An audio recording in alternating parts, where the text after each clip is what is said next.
தமிழகம் எங்கும் கிளைகள் கொண்ட Annamalai institute of hotel management and hospital management படிப்பில் சேர்வதற்கான அட்மிஷன் நடைபெறுகிறது. திருவண்ணாமலை மாவட்டத்தில் வருவாய்த்துறை அலுவலர்கள் 48 மணி நேரம் தொடர் வேலைநிறுத்த போராட்டத்தில் ஈடுபட்டுள்ளதால் அரசு அலுவலக பணிகள் பாதிக்கப்பட்டுள்ளது. இது தொடர்பான முழுமையான விவரங்களோடு எமது செய்தியாளர் பிரகாஷ் வழங்க கேட்கலாம். பிரகாஷ், பல்வேறு கோரிக்கைகளை வலியுறுத்தி 48 மணி நேர தொடர் வேலை நிறுத்தத்தில் வருவாய்த்துறை அலுவலர்கள் ஈடுபட்டிருப்பதால் பொதுமக்கள் எந்த அளவு பாதிப்பை சந்தித்திருக்கிறார்கள்?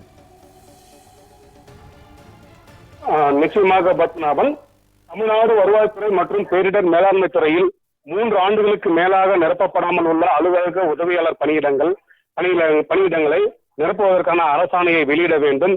வாரந்தோறும் 2 நாட்களுக்கு மட்டுமே உங்களுடன் ஸ்டாலின் சிறப்பு முகாம் நடத்திட வேண்டும். நிதி ஒதுக்கீடு மற்றும் அடிப்படை கட்டமைப்புகளை ஏற்படுத்த வேண்டும்.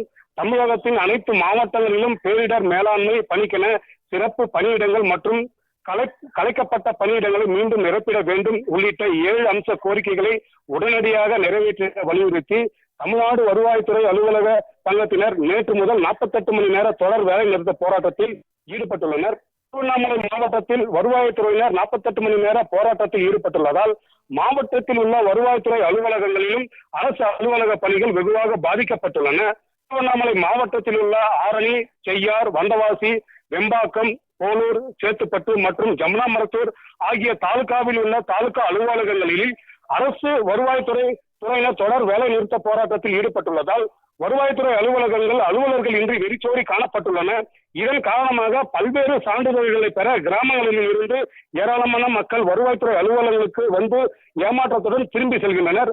வருவாய்த்துறை அலுவலர்களில் இந்த தொடர் வேலை நிறுத்தத்தால் வருவாய்த்துறை அனைத்து பணிகளும் தற்போது பாதிக்கப்பட்டு முடங்கியுள்ளன. பத்மநாபன், விவரங்களுக்கு நன்றி பிரகாஷ்.